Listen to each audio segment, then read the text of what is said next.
Nous invitons Monsieur Larj Zarrouqi, Madame Hind Ben Miloud, Tajdin Bachir, Jawad Allel et Rachida Ben Farhat. Veuillez, s'il vous plaît, prendre place. Monsieur Larj qui vient de nous rejoindre et qui va représenter le ministère de la Poste et des Télécommunications à la place de Monsieur Ali Nabi. Alors Monsieur Larj, vous êtes directeur de développement de la Société de l'Information et de la Communication, donc au ministère. Merci d'être avec nous. Hind Ben Miloud, vous êtes avocate spécialisée dans les TIC. Vous êtes également présidente de CARE, tout récemment, club d'action et de réflexion autour de l'entreprise. Jawad Allel, CEO, General Manager et owner de ADEX Technologies, ADEX Cloud. Rachida Ben Farhat, CEO and founder de AFI Solutions. Et nous attendons Abdelwahab, Tajdin Bachir, qui ne va pas tarder en principe à nous rejoindre d'ici un petit moment. Alors, contenu local web, vous avez des profils assez diversifiés, assez différents. Donc si je vous demandais à chacun comment vous souhaitez déjà appréhender, aborder cette thématique, je vous laisse vraiment le choix de commencer avec l'élément qui vous paraît le plus important à mettre en avant lorsqu'on aborde de contenu local web. Honneur aux dames peut-être. On va être galant, Jawad, n'est-ce pas? Comme d'habitude. Maître.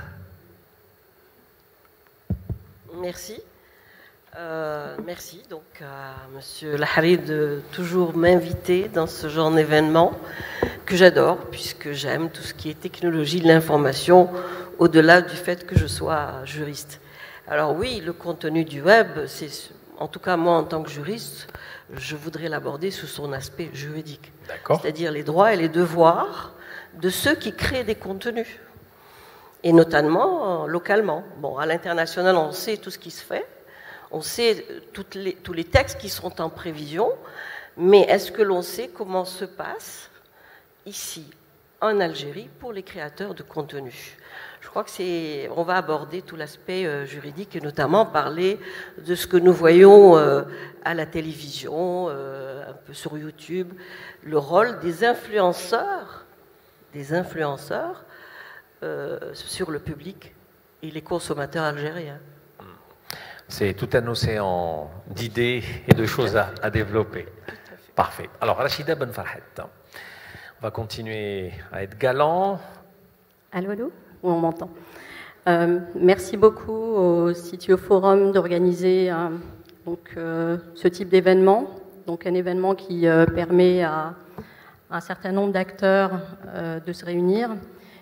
Et puis, merci aussi pour cette invitation à participer à ce panel. Alors nous, comment est-ce qu'on voit les choses donc par rapport au contenu web? On le voit sur différents volets. Le premier, c'est quelles sont les préoccupations du citoyen ou du concitoyen algérien. Le second, c'est sur le volet économique. Qu'est-ce qui permettrait à une économie algérienne d'être forte, basée sur du contenu local? Et donc ça, c'est une première chose. Et le troisième, ce serait de faire, de créer un maximum de contenu, donc tout type de contenu confondu, pour alimenter des bases de données, des banques de données, pour arriver à éventuellement de l'IA, voilà, de l'intelligence artificielle basée sur du contenu algérien. Voilà, donc nous voyons les choses de cette manière exacte. Alors, Monsieur Zarrouqi, je crois savoir qu'il y a carrément une direction à part, ou une sous-direction, pardon, au sein du ministère qui s'occupe carrément du contenu local. Merci, Monsieur Lahari. Bonjour à tout le monde. Mesdames et messieurs, en tant que représentant du ministère de la Poste et des Télécommunications, je tiens à signaler que nous avons l'obligation de traiter le contenu national sur différents volets, notamment le volet juridique, comme a dit Madame Ben Miloud, qui est très important, le volet technique, qui est un souci pour nous, et évidemment le volet éthique. C'est pour ça qu'on a créé au niveau du ministère de la Poste et des Télécommunications une sous-direction qui est chargée de la promotion du contenu national et du service en ligne. En ce qui concerne le ministère de la Poste et des Télécommunications, nous travaillons avec les différentes parties prenantes pour la promotion de ce contenu national dans un but de préserver l'identité nationale et de veiller sur la société algérienne, car le contenu, ce n'est pas la responsabilité uniquement du ministère, mais c'est la responsabilité de toute la société algérienne. C'est pour ça qu'il faut faire très attention au contenu, à ce qu'on propose aux lecteurs, à la société, à nos jeunes, à toutes les catégories de la société. Par contre, le dernier volet juridique, je pense qu'il est bien pris en charge par nos collègues, les juristes, et notamment par Mme Mouloud. Merci. D'accord, très bien. Alors, Jawad Allel, il choisit quoi comme angle d'attaque pour parler de contenu local?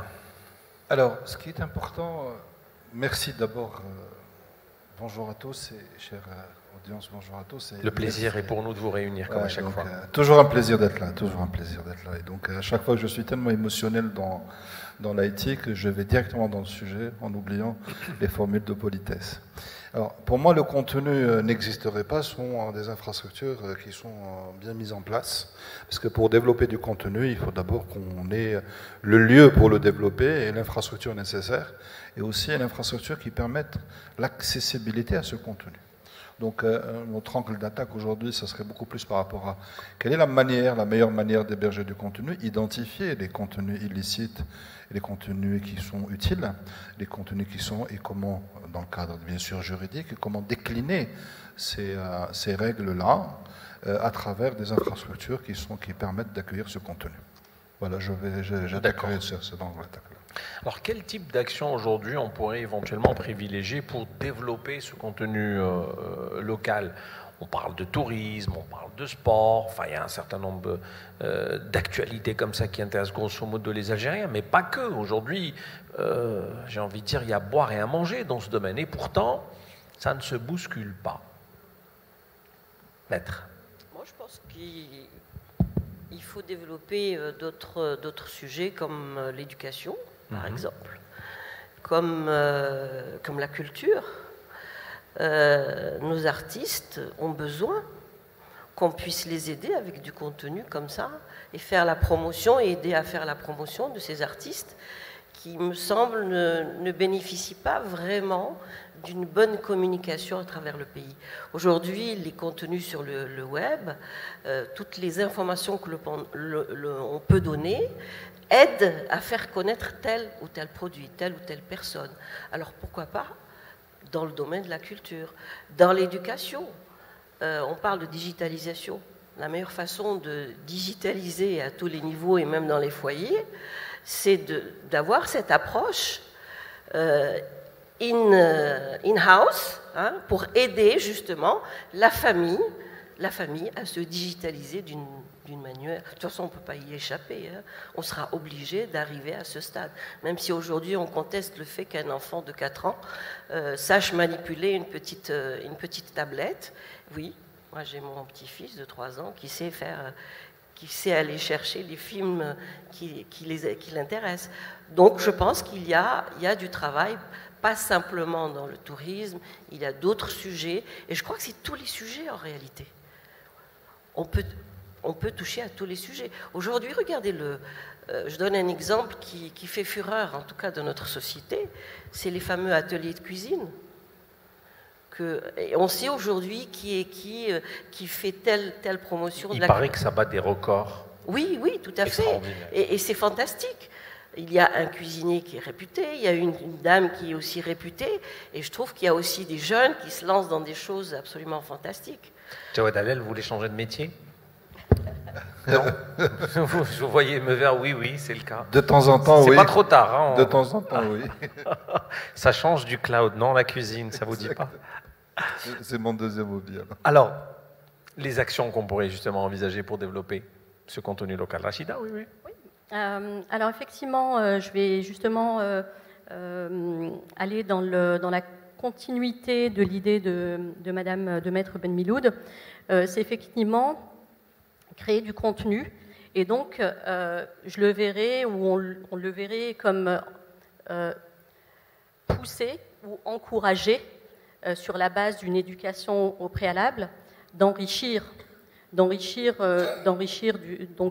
via du contenu. En revanche, il y a quand même, on le voit comme partir à partir d'un cadre, c'est-à-dire mettre de la structuration derrière, parce qu'aujourd'hui, on se rend compte effectivement que nous avons on parlait de la cuisine, donc on a effectivement du contenu cuisine. En revanche, nous n'avons pas à l'heure actuelle un portail ou des portails qui nous permettraient de répertorier, de dire voilà, j'ai du contenu dans ça, et encourager à enrichir. Alors maintenant, effectivement, ce dont on parle aussi depuis tout à l'heure, donc éduquer, l'éducation, ça passe par deux choses. Le premier, c'est qu'est-ce qu'on peut faire, qu'est-ce qu'on ne peut pas faire. Donc sur le plan légal, sur le plan éthique, mais également sur éduquer, et encore ce volet-là est peut-être minimisé parce qu'on voit que plus les personnes sont jeunes, mieux elles savent promouvoir les éléments. À titre d'exemple, récemment, il y a un enfant qui vient me voir.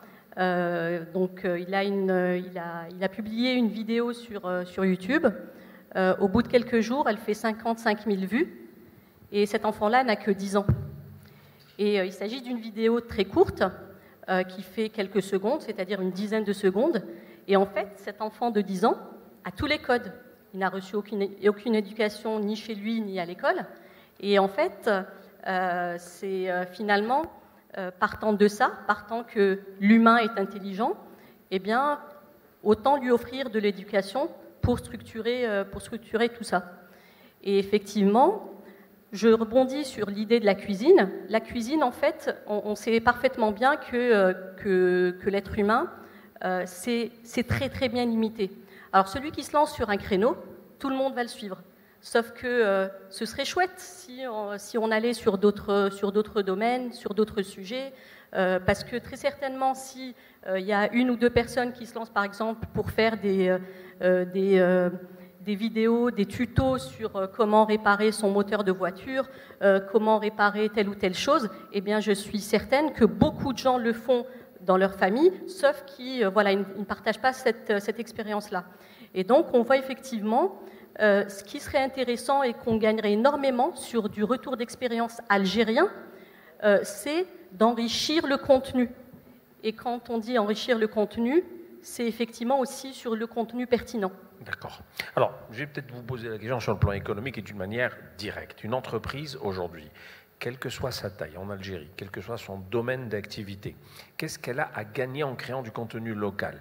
Qu'est-ce qu'elle a à gagner avec ses clients et avec ses prospects, ses potentiels futurs clients? Il y a forcément énormément d'avantages.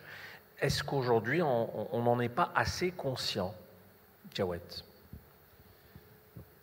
En fait, certains ne mesurent pas encore l'ampleur de l'aspect digital dans l'aspect économique, restent sur leur zone de confort. D'autres préfèrent développer du contenu, mais dans des plateformes non structurées, telles que les réseaux sociaux, ce qui se fait à l'instar du e-commerce, je publie et je mets en place, au lieu de structurer sur des plateformes qui sont claires, identifiées, qui sont... En fait, il y a ce qu'on appelle les zones de confort et aussi l'accessibilité à l'outil. Donc, bien sûr, à un moment donné, quand il y a une absence d'offres, la demande s'éparpille et va vers le plus simple. Et il faut aussi prendre l'aspect de l'éducation digitale que peut avoir, qui évolue d'un individu à un autre. Et associer à cela l'entrepreneur en lui-même. Donc vous aurez des réactions différentes, des comportements différents. Et donc l'éducation et la formation digitale qu'on doit apporter à tous les niveaux doit être, elle, le maître mot de l'histoire. Parce que si vous prenez un enfant qui a fait cette publication où il y a eu 50 000, il est né dans le digital. Il est partie prenante du digital. D'ailleurs, peut-être la déformation du doigt. Donc, vous voyez, tous les enfants ont le même réflexe du doigt. S'il n'y a pas un écran, ils jettent. Même le bébé d'1 an, si l'écran, il le jette, il n'est plus intéressé. Donc, il est né avec cette culture. Comme nous sommes nés avec la télévision. Donc, mais d'autres, chaque génération a son lot. Donc, le contenu aujourd'hui varie du niveau de digitalisation ou bien de l'éducation digitale qu'a l'individu et ce qu'il produit. Il peut produire du contenu, mais non structuré, qui n'est pas, j'allais dire, capitalisé. Et aujourd'hui, ce qu'il faut se dire, c'est que la question que nous nous posons d'une manière très générale, c'est de dire la question qui est très grande, quel contenu pour l'Algérie, en même temps, dissocier ce qu'on appelle le contenu utile du contenu inutile. Et aujourd'hui, comment va-t-on encourager le contenu utile? Parce que le comportement humain, je m'adresse à mon smartphone pour chercher une information utile. Sinon, je me divertis. Sinon, je passe mon temps par des choses inutiles. 3 comportements généralement qui sont sur le smartphone. J'ai besoin d'une information, j'accepte. Là, j'ai besoin de contenu utile. Ensuite, je veux me relaxer, je regarde du divertissement. Ensuite, je suis en train d'attendre quelqu'un qui ne vient pas et je commence à défiler, n'importe quoi. Donc c'est ça le comportement humain. C'est de là qu'on va structurer les contenus. Et c'est de là qu'aujourd'hui qu'on va rendre un peu les choses utiles. Comment d'abord aller vers ce comportement? Vous parliez du point de vue business. Moi, je dis les précurseurs dans le contenu de la mise en place du contenu, ça a été le secteur de l'éducation, les universités. Ils ont commencé par des plateformes en ligne, le contenu scientifique. Tout ça a été d'une utilité scientifique. Ensuite, ce qui a pris le dessus, ce sont ce qu'on appelle les réseaux sociaux, parce qu'une adaptation très très facile. Et l'intermédiation entre les deux a fait que quelque part, on a manqué d'éducation. Moi, c'est mon point de vue, c'est un peu l'expérience que j'ai depuis 1995 dans le domaine de l'IT, et que je vois un peu l'évolution des choses. Quand il s'agit de réseaux sociaux maintenant, on n'a même pas besoin d'éduquer, ça se fait systématiquement. Je le vois sur mon père qui est néophyte IT, mais dans les réseaux sociaux, il est champion. Mais dans son business à lui, c'est très difficile de l'implémenter du contenu dans son business à lui. Donc je vois cette génération. Voilà ce que... D'accord. Les autres témoignages, oui. Monsieur Zarouki.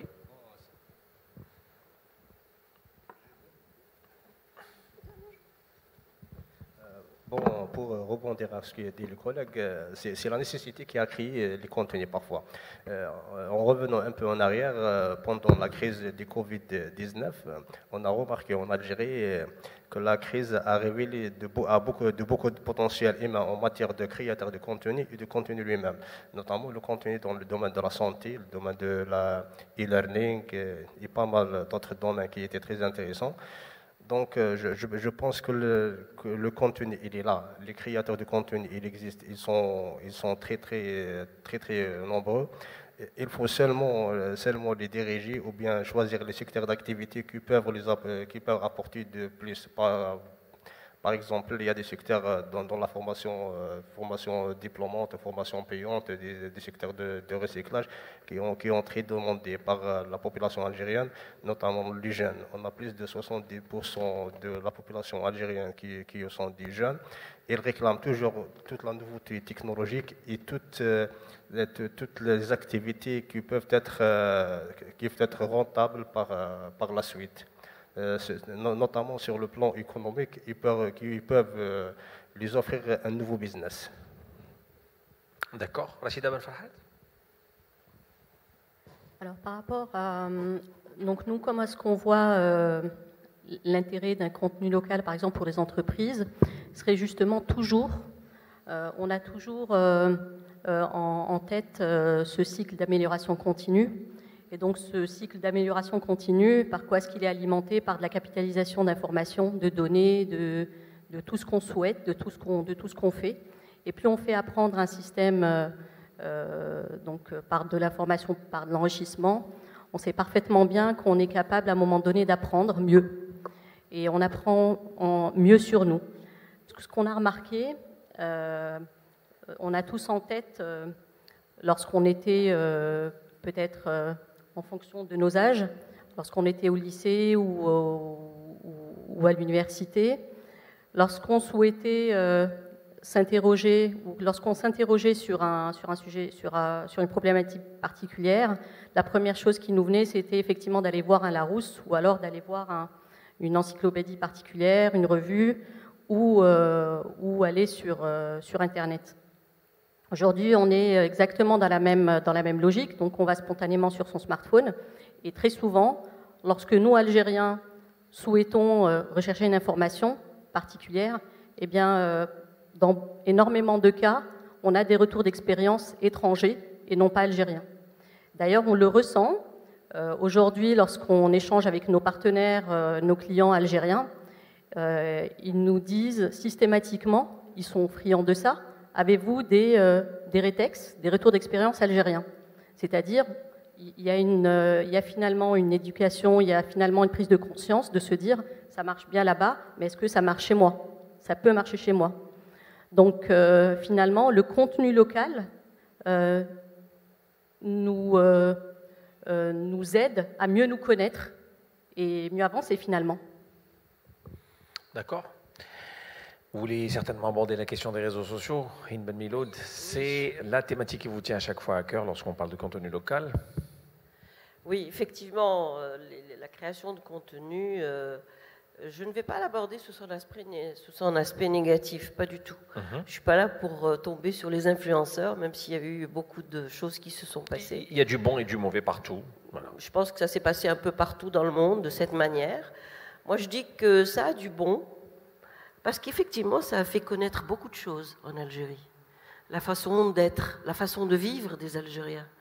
Et toutes les familles sont consommatrices de ce type de contenu, quel que soit leur niveau, quoi. Et c'est très important. Ça fait partie aujourd'hui d'un paysage qu'on n'avait pas avant. Et ça s'est beaucoup développé quand il y a eu le Covid. Il faut le dire. Ça nous a beaucoup aidé à quelque chose, malheur est bon, on le dit souvent. Ça nous a permis d'utiliser encore plus cet outil. Maintenant, ce qu'il faut faire, c'est, avec toute cette... on commence de plus en plus à avoir d'influenceurs, il faut distinguer le bon du mauvais. Moi, de mon point de vue, il faut effectivement encadrer cette activité. Aujourd'hui, nous n'avons pas, certes, de texte spécifique, et il n'y en a pas beaucoup, même à l'étranger, hein, qui encadrent l'activité d'influenceur, mais nous avons... Ils ont la possibilité d'avoir un registre de commerce, je crois savoir. Oui, mais sous d'autres labels. Hein, c'est pas forcément, le terme influenceur n'existe pas dans la nomenclature des activités commerciales. Mais ils sont régis par la loi sur la protection du consommateur, par la loi sur la concurrence, par la loi sur les droits d'auteur, parce qu'en fait, cet influenceur crée un contenu, il devient propriétaire de droits d'auteur. C'est-à-dire que moi, j'aborde l'influenceur non pas seulement en termes d'obligation, mais aussi en termes de devoir et de protection. Aujourd'hui, il faut penser aussi à protéger. Madame a parlé d'un jeune. Nous n'avons rien qui puisse protéger, si ce n'est quelque chose d'une manière générale, c'est que cette diffusion, fût-elle de 10 secondes, génère quand même quelque chose, soit de l'argent. Il est mineur, donc qui gère cet argent? Par exemple, en droit français, lorsqu'il y a un jeune influenceur qui crée quelque chose de nouveau, la loi dit que ses parents ne peuvent pas disposer de son argent, parce qu'il est mineur, il en disposera à sa majorité. Et ça, c'est une très belle protection qu'on devrait nous aussi avoir dans ce type de choses. Alors, il faut faire très attention, il faut aujourd'hui que les influenceurs sachent qu'il y a des obligations d'information qu'ils ne divulguent pas. Il faut d'abord savoir qu'ils ont une responsabilité lorsqu'ils font la promotion d'un produit, quel qu'il soit. Est-ce que réellement ce produit vient d'une source fiable, qu'il y a une traçabilité? On a vu il n'y a pas longtemps la fameuse escroquerie aux étudiants. qui quand même a eu des retombées pénales désastreuses. Je pense que c'est beaucoup plus par manque d'information. Les gens étaient emballés, enfin c'est mon point de vue, hein, les gens étaient très emballés par faire de la promotion de ce type de choses, sans vérifier derrière si réellement... L'authenticité, le sérieux. Tout à fait, si réellement cette entreprise existe, etc. Donc tous ces mécanismes doivent être mis en place, et on pourrait créer une sorte, comme l'ont fait d'autres pays, un guide de bonne conduite, tout simplement, de ce type d'activité sur le web, pour aider à ce qu'il y ait moins d'escroqueries, parce qu'il faut le savoir, depuis le e-commerce, c'est multiplié par 1000 les escroqueries. Et c'est mondial, c'est pas propre à l'Algérie. Oui, non, c'est pas propre à l'Algérie. Nous encore, on n'a pas l'utilisation systématique de la carte CIB qui, on va dire, pour l'instant protège, mais c'est pas encore... Rachida Ben Farhat, vous voulez rebondir sur quel point? Oui, tout à fait. Donc, par rapport aux influenceurs, par exemple, au contenu créé, enrichi et généré par les influenceurs, actuellement, d'ailleurs, ça date d'il y a quelques semaines, quelques mois, par exemple en France, ce qui a été établi, ce qui a été mis en place, c'est le fait que cet influenceur, à partir du moment où il génère du chiffre, où il génère des sous, où il gagne, où c'est lucratif pour lui, eh bien, ça tombe finalement comme une activité. Donc, il a l'obligation de déclarer son activité parce que ça lui génère du chiffre, ça lui génère du profit. Maintenant, effectivement, donc par rapport à ce contenu, donc tout à l'heure on parlait de ces derniers temps, depuis quelques temps, il y a beaucoup de contenu, notamment sur la cuisine, Alors effectivement, nous on pense que c'est plutôt que c'est essentiellement le Covid, la période Covid qui a fait exploser, qui a même rendu les gens à l'aise avec cet outil où ils ont envie de faire connaître ce qu'ils font, où ils ne sont plus en société, donc avec leurs amis, avec leurs proches, avec leur entourage, leur environnement. Et donc, il y a eu finalement cette explosion. Et d'ailleurs, nous-mêmes, avec un groupe d'amis, donc qui sont basés en Europe, moitié en Algérie, on était partis sur toujours l'éducation, toujours faire apprendre, toujours donner du contenu, toujours donc acculturer pour un certain domaine. On est parti sur, on s'est senti comme, on a senti la nécessité de fonder un mouvement qui s'appelle Agile Algéria, qui est aujourd'hui pas mal suivi, qui justement a eu un énorme engouement auprès du citoyen, parce qu'il a envie, on sent qu'il a besoin d'apprendre. Et donc finalement, c'est pas la façon de, ce n'est pas le fait que notre citoyen ou notre concitoyen ne va pas vers l'information ou autre, mais c'est aussi encadrer, donner du cadre à tout ce qu'on propose. Donc c'est bien de donner de l'information, mais c'est aussi bien de la vérifier. Très bien. Jawed Allel, avec le cloud et votre entreprise en fait, on est censé multiplier justement la création de contenu local. Qu'en est-il au juste avec votre expérience depuis la mise en place d'Adex Cloud? Retour d'expérience là-dessus, qu'est-ce que vous pouvez nous le dire? Alors, juste pour revenir à l'expérience du Covid, qui a été un effet accélérateur, mais le manque d'infrastructures pour pouvoir impulser encore mieux ce contenu a fait que quelque part, nous n'avons pas fait le vrai bond significatif. Donc, si on avait les infrastructures nécessaires, on aurait fait beaucoup plus que ça.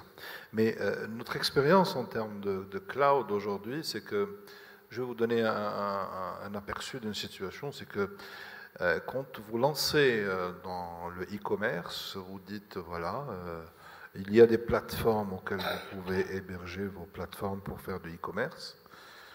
Il y a une très très grosse réticence. La première, c'est que les gens préfèrent le naturel, qui sont les réseaux sociaux non structurés, pour deux choses, pour ne pas être très visible, en même temps toucher le maximum de gens. Et en plus, les gens ne sont pas dans l'optique de développer un contenu structuré, c'est du one-shot. C'est du one-shot, je fais, c'est ce qui m'intéresse le plus. Quelques petites expériences en termes de développement de portail. Un exemple aujourd'hui, nous assistons à ce qu'on appelle l'affirmation de l'identité numérique sur le net. Ça, c'est une forme de création de contenu parce que avoir l'usurpation d'identité à travers des plateformes d'email telles que Gmail ou Yahoo ou autres, où chacun peut accéder, acheter un .com où chacun peut acheter un .com, fait que quelque part, que chacun peut prendre l'identité de l'autre et se dire que moi je suis à sa place. Donc, dans cette prise de conscience sur l'identité numérique, pousse les gens à pouvoir aller sur ce qu'on appelle du contenu local, créer une identité sur le net, diffuser plus d'informations, s'identifier, affirmer que c'est eux. Donc là, on assiste à cette situation. En plus, l'approche de la loi sur la protection des données personnelles, qui va rentrer en vigueur à partir de août, je pense, 23 août. Elle est déjà en vigueur, mais les mesures coercitives, l'autorité qui va commencer à suivre ça, fait que quelque part, les gens qui ont développé des contenus ailleurs pensent à pouvoir les rapatrier pour pouvoir respecter cette loi, respecter ou être en compliance avec la loi algérienne sur l'hébergement de données locales. Mais par contre, ce que nous voulons un peu pousser un peu les choses plus loin, en se disant, d'abord, si nous essayons de sensibiliser les gens, en leur disant que nous avons un pays qui est un pays continent. Nous avons de grands espaces, nous avons des gens à Tamanrasset, nous avons des gens un peu plus loin que ça. Comment faire du développement local à travers du développement de contenu, tout en rapprochant les régions et tout en rapprochant l'acte marchand, parce qu'il n'y a que l'acte marchand qui est le plus accélérateur en termes de contenu. Et surtout que le net ou le web n'a pas de dimension temporelle et n'a pas de dimension géographique. Donc, et par définition, l'utilité du développement de contenu utile, que ce soit au niveau commercial ou, j'allais dire, administratif et gouvernement, va faire que quelque part, j'aime bien utiliser le mot de l'ancrage des populations dans leur région, en profitant de la disponibilité des services à domicile.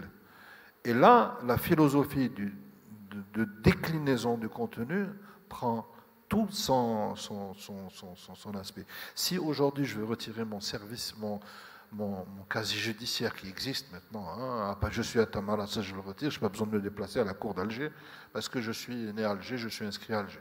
Donc ça, c'est du contenu. Développer mon extrait de naissance, tout ça, c'est ce qu'on appelle les services gouvernementaux. Tout à fait. Vendre mes produits artisanaux à Tamanrasset à partir de ma e-boutique pour l'envoyer sur Alger, je fais du développement local. Donc je fais ce qu'on appelle, je développe un environnement socio-économique dans les régions à travers du décontenu local. Et c'est ça qu'aujourd'hui, actuellement, nous souffrons, nous essayons de pousser pour que ce contenu soit utile, à la fois qu'il soit commercial, au service des gouvernements, et qu'il soit centré autour du citoyen. Donc notre expérience dans le cloud, on a lancé une expérience e-boutique, je me rappelle, ça fait de cela 1 an et demi, 2 ans, avec des accès sur e-boutique simples avec e-payment, mais ça n'a rien donné. Ça n'a pas donné grand-chose. Pourquoi? Parce qu'on est toujours dans une zone de confort. Pourquoi? Parce qu'on est toujours dans ce manque d'éducation digitale, formation digitale, et on ne pitch pas suffisamment dans les espaces les plus isolés en leur disant que le seul moyen de pouvoir aujourd'hui faire évoluer notre région, c'est de nous mettre sur le contenu, sur le web, et pouvoir l'être accessible, et mettre, etc., et mettre tout ça. Et donc, c'est notre expérience qu'on a eue avec ce qu'on préconise, et à chaque fois, et on dit que voilà, le contenu local doit être d'abord au service du citoyen et des clients, pour pouvoir un peu développer nos régions, faire de l'ancrage citoyen, créer de l'emploi, surtout développer des richesses, ça c'est important. D'accord. Rachida Ben Farhad. Pour aller aussi dans le sens de ce que vous disiez au départ, c'est qu'effectivement, nous aussi, on pense que le contenu local passe par le retour en Algérie de nos messageries, par exemple. Il y a énormément de... voilà, donc il y a l'hébergement de nos données dans nos clouds locaux, dans nos data centers.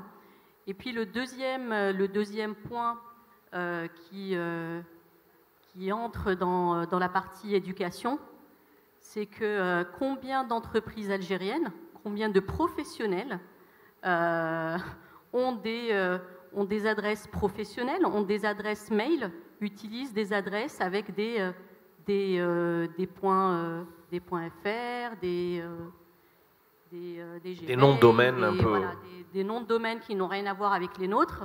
Et est-ce que la question qu'on se pose, c'est qu'est-ce qu'on est en train de protéger là? On ne protège rien du tout. Donc d'une part, finalement, on dit, sur le panel précédent, on parlait de digitalisation. Là, on parle au départ d'héberger notre data en Algérie, dans notre pays. Et d'un autre côté, quand vous souhaitez faire de la digitalisation, vous avez par exemple un manager ou une personne lambda dans une entreprise qui ne souhaite pas partager son information. Donc finalement, il y a tout un chantier qui est possible, bien sûr. Il n'est pas impossible, mais effectivement, ça passe par de l'éducation, de la structuration, de la modélisation. D'accord. On terminera éventuellement avec vous, Maître Ben Miloud, juste pour dire qu'il existe déjà une loi en Algérie pour la protection des données. On oublie souvent de le dire. Oui, depuis 2018 d'ailleurs. Sauf que le décret d'application et de la création, effective de l'autorité de protection de données n'est intervenu qu'en 2022. Mais déjà à l'époque, quand les entreprises me consultaient en tant qu'avocate sur cette obligation, il n'y avait qu'une partie qui était obligée de passer par l'autorité. Mais en tant que telle, il se devait de respecter dès à présent. Par exemple, recueillir le consentement avant de transférer les données. Je ne pense pas que par le passé, ça a été fait malgré la promulgation de la loi. On sait très bien qu'il y a des sociétés de droit algérien à capitaux étrangers qui transféraient des données en masse vers les sociétés mères, et notamment je parle des multinationales, qui siphonnaient alors qu'elles-mêmes étaient soumises au RGPD, règlement européen, mais elles ne le respectaient pas dans le sens Algérie vers l'étranger. Aujourd'hui, cette loi est effective et c'est vrai que j'ai participé aussi à l'élaboration de cette loi au niveau du ministère de la Justice. La seule chose que je déplorais déjà à l'époque, mais bon, je suis avocate, je suis une profession libérale, je n'ai pas le même poids qu'un législateur, c'était que les sanctions n'étaient pas suffisamment dissuasives. Quand vous voyez à combien sont condamnées les personnes qui violent leurs obligations, celle de recueillir l'autorisation préalable, un certain nombre de choses qui sont prévues dans la loi. C'est pas dissuasif. C'est pas du tout. En France, par exemple, c'est 300 000 euros. Ça peut aller très très loin, vers 2 millions d'euros, voire plus, 4% sur le chiffre d'affaires. Donc c'est quand même assez dissuasif. J'aurais bien aimé qu'on calque les sanctions sur la loi sur la concurrence en Algérie, puisque c'est 6% sur le chiffre d'affaires. J'aurais bien aimé qu'on puisse faire... C'est strict. Ah oui. C'est-à-dire que vous avez des condamnations que le Conseil de la concurrence peut prononcer, mais en Suisse, il va ajouter 6% sur le chiffre d'affaires. Donc, j'aurais bien aimé qu'il y ait la même chose concernant la protection des données, parce qu'aujourd'hui, l'importance de la protection de données, elle est telle qu'il ne faut pas oublier que la protection de nos données est une garantie pour notre future souveraineté numérique. Sans cela, on ne pourra jamais parler de souveraineté numérique. la maîtrise des technologies, etc., tout cet aspect est très très important, et notamment sur la protection des données. Parfait, merci beaucoup. Vous pouvez applaudir ce troisième et dernier panel